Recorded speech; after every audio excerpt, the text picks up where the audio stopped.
Okay, abana mukulikeyo mukulikireyo ddala mu nsasage yeri yabadde nsasage ekinyanya sikirabanga nenga gwena akatuyungako ali ku Nyondo Media nkulamusiza akamanyanga bulijjo Nyondo Rozet era nga ndine Tony MBAZIIRA oba MBAZIIRA Tonnny shiba mukama wange nze MBAZIIRA Tonnny nayenga JICC njebaza ate ebyensuso olw'ensonga nti yasazeo ate nebiranga bannayuganda kangamenti yabawadde offer ku ssente abaana ze bayingiriddeko yabadde offer yennyini nayenga n'abaana bazze mu bungi kubanga twanyumiddwa nze nensasage wano mu UAE ukyangambeerawo badde sigirabangako kuli kwabadde kweyozaako nnaku ekyobomanya abaana bonna abavudde Abu Dhabi abaana bavudde Sharjah yona mu provinces endala obwedda mpulira boogera ekintu kimu kino tekibangako wano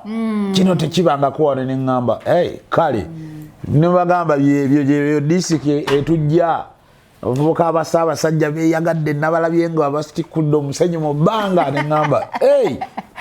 Okay, soko muze ali ku Nyondo Media. Kozi sinababalamusa. Bannange muliyo mutya mwebale kulaba abalabi ba Nyondo Media batanaba ku subscribinga of course mukikoleko wakati mu nsonda waliwo akadde kwa kona mboti ne kasasana bekapa. No bango yingidde mu family. Ngabe kuteekayo. Bulikoteekayo bero kalabo of course nange era kye nakola. Nakanyiga ko bechui kati buli kintu kyosuulayo.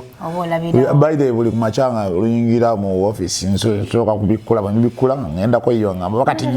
kuntumira sukula ngo ntumidde. Radio olimba like owuliriza bintu biralala. Ntero kuwuliriza. Njagala okukutegeeza. Okay, nenga onaku regulo ababaddeyo mwenna tubebaza kubanga amazima mwalaze ngo kyobamanya onaku regulo lwa byafaayo wane Dubai nyongera okutegeeza mikwano gyaffe abali e Kampala kusaawe no tuli Dubai tukyaliyo naye okusinzira kuba ffe siye tubeere no ffe tubeerayo Kampala Uganda Ekyaddondo naye ababeere no bagamba tewabangayo ndongo evuga Dubai ngabo yavuze eggulo gwe gwasoose abantu abasinga bajja nezimu ku nsonga lwaki abasinga bakoma tusibula tuddamu kulaba bivuddeyo nti oluusi tewabeerayo kiba kibaddeyo this time around ekyaffe kyabadde far different nti ebyaddala twalanga endongo abantu bazze ne banyumirwa endongo twabadde mudduungu sinjo sikubangako ku ndongo ya mudduungu I didn't have that experience. But as of now, as we talk, manyi buli ekibeera mu ddungu era gwe zendwawo okukyala ngova ne ku ndongo ng'omuntu oluba okuyingira bwati baasa olumusuulaawo ng'atandikirawo tayagala kudomooza birala n'olaba endongo nga ekisooka mu byonna bannange okuva e Dubai wakati mu kibuga okutuuka twakubidde endongo lowoozaamu nga bw'onoova ku roundabout y'e Busega kangereze ku luguudo bonna lwe bamanyi oluguudo olw'amaanyi mu ggwanga Masaka Road nga bw'onoova e Busega ng'endongo inagikubira nabyewanga ng'oyingira Lwera kati bwetwe ye distance gye twabaddemu okuva e Dubai mu tawuni n'abantu baavudde Dubai ne baserengeta eddungu ng'oyinza okugamba e Dubai teri kiriyo surprisingly wabaddeyo performances ezabaddeyo Dubai mu tawuni naye munnange ng'abantu balinga ng'abaziba amatu nga bonna balumba ddungu era we had a lot of fun people enjoyed they danced abantu bekoze ebintu byonna bagudde mu musenyu nolaba olinga agudde mu musenyu asirise bwati ng'ali mu kudigida zekamba kabyenga embuzi wezikaaba tusimbudde ekyabadde wali abantu nga basimbula mu buli ango so bambi mwebale nnyo mwebale ddala okujjako nange njagala okubebaza mwebale emirimu mwebale okusaasanya vibe yabadde y'amaanyi nnyo JICC Services LLC bannange beebale nnyo entegeka abadde massive nnyo beebale nnyo n'okubeera positive mu mbeera yonna nga bw'omanyi embeera yonna okukuŋŋaanya abantu okubajja eno batwale egindi gye babadigidira si kyangu naye kyalabise ng'ekyangu kubanga abantu bazze ng'obalaba bali so positive about it abantu baavudde Abu Dhabi okuva Abu Dhabi bajje okitegeera kuba kati wano oluusi abantu nti oluusi amaliriza omuntu ng'alina okuperforming e Dubai agende ne Abu Dhabi naye teffe baavudde Abu Dhabi ne bajja eno olw'okutulaba so bambi ekyo twakyagadde nnyo. Thank you so much for that massive support. Mwebale nnyo mwebalire ddala. It was so massive, it was so amazing. We loved it. Wow. Thank you so much. ebyokwogera byo bingi naye nga tuvuddeko eyo kubanga byo bingi tuyinza okusulawo naye nga tuvuddeko eyo katugendeko ate katono mu bulamu bwa Tony Mbaziira obulamu bwange obwagaza ki obulamu bwange abali mutulaba bo babumanyi tebabumanyi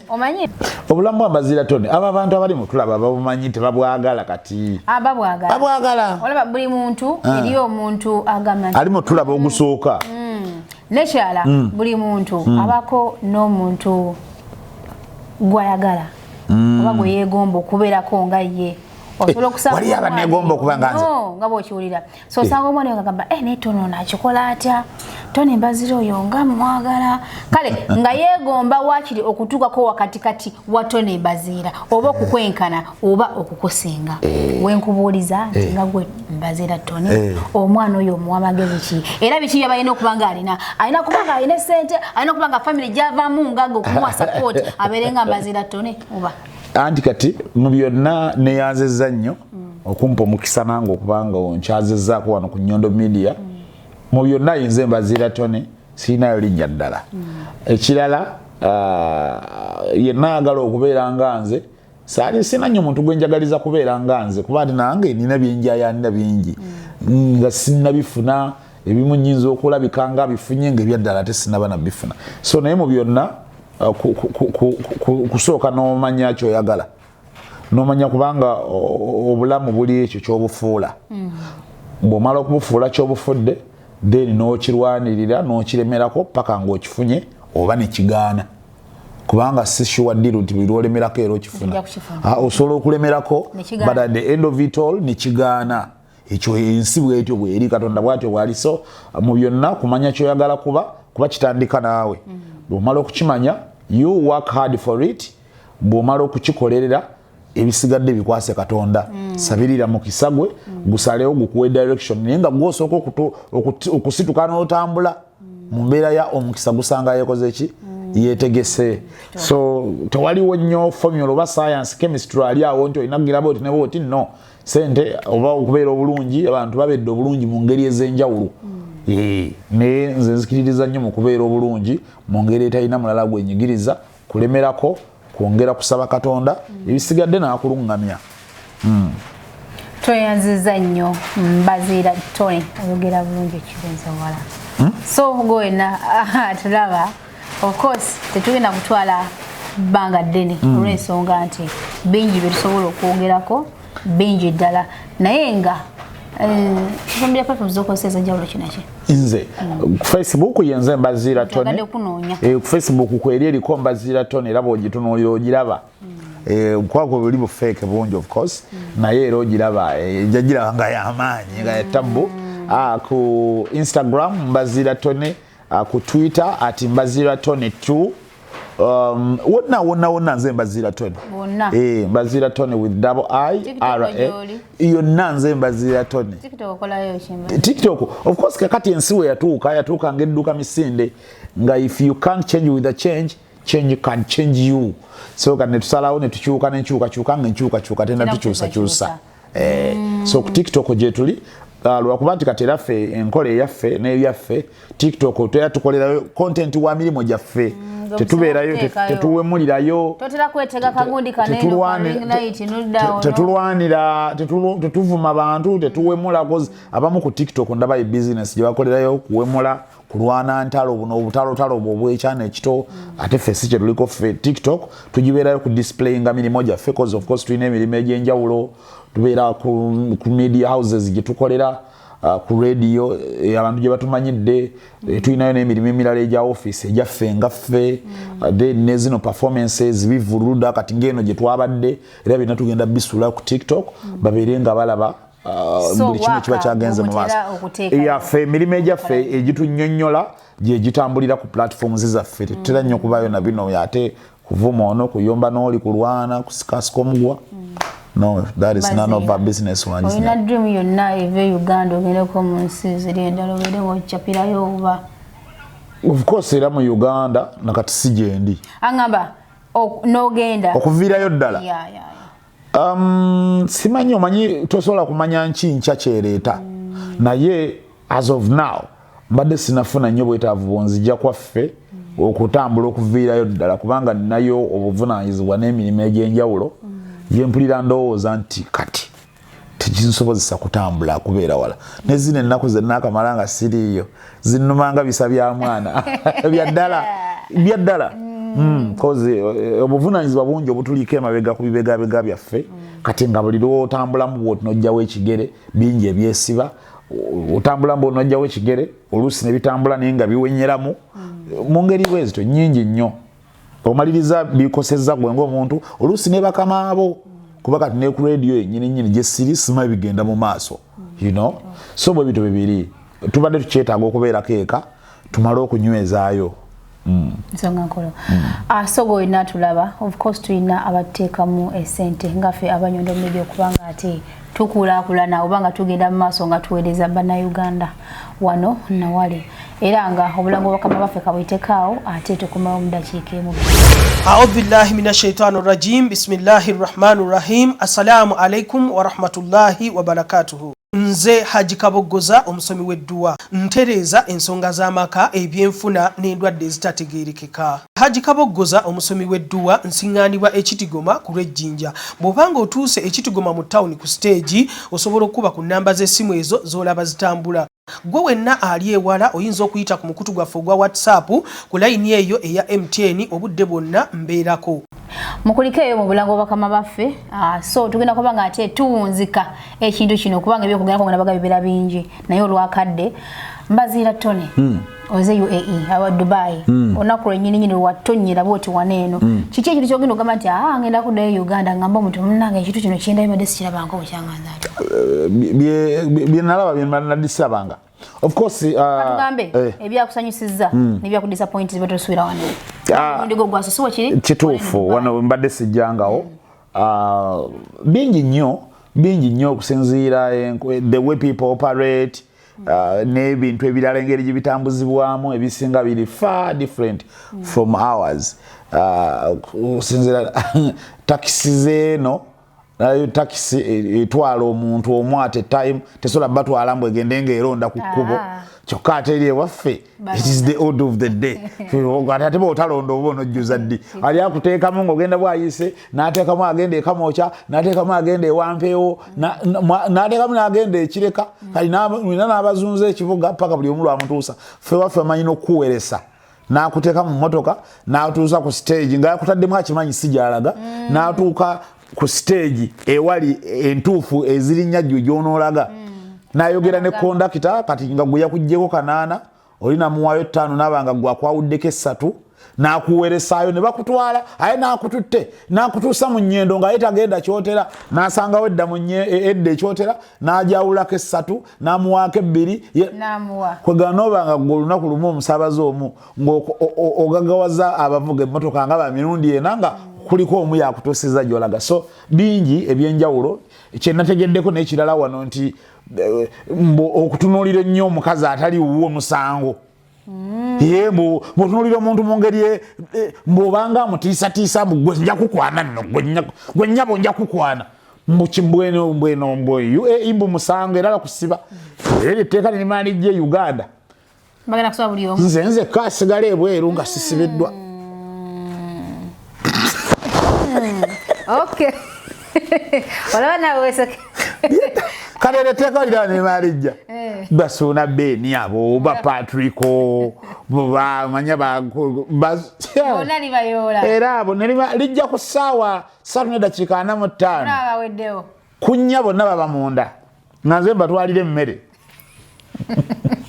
Tosawunde.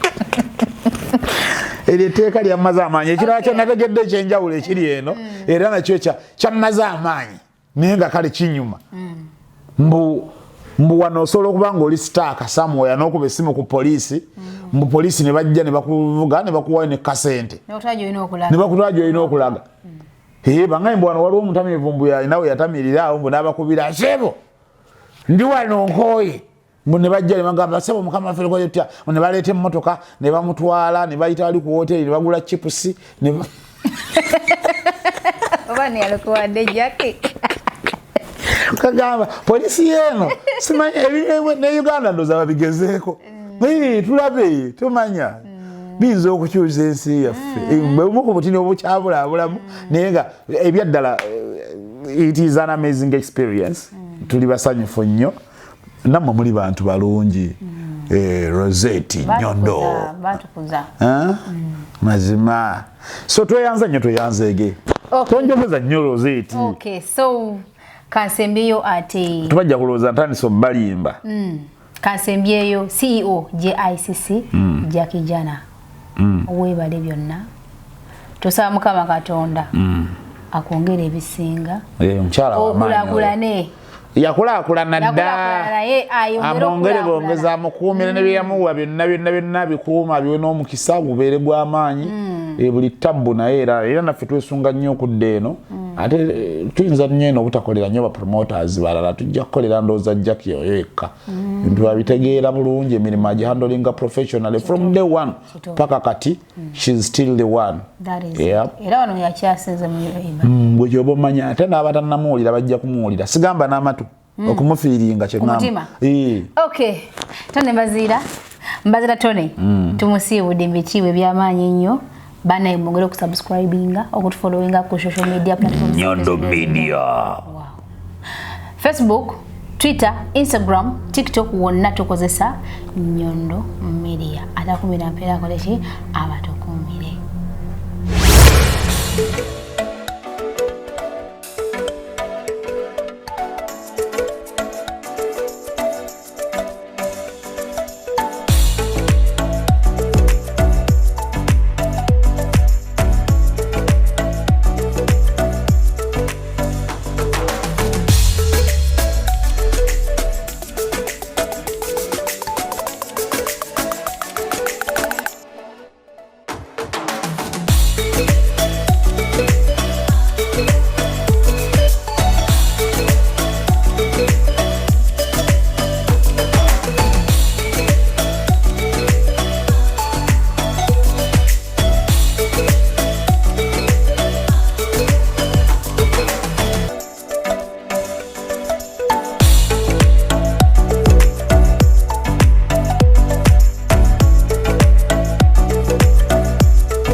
أعوذ بالله من الشيطان الرجيم بسم الله الرحمن الرحيم السلام عليكم ورحمة الله وبركاته Nze Haji Kaboggoza omusomi w'edduwa ntereza ensonga z'amaka ebyenfuna n'endwadde ezitategeerekeka. Haji Kaboggoza omusomi w'edduwa nsiŋŋaanibwa Ekitigoma ku lw'Ejjinja. Bw'obanga otuuse Ekitigoma mu ttawuni ku siteegi osobola okuba ku nnamba z'essimu ezo z'olaba zitambula. Gwe wenna ali ewala oyinza okuyita ku mukutu gwaffe ogwa WhatsApp ku layini eyo eya MTN obudde bwonna mbeerako.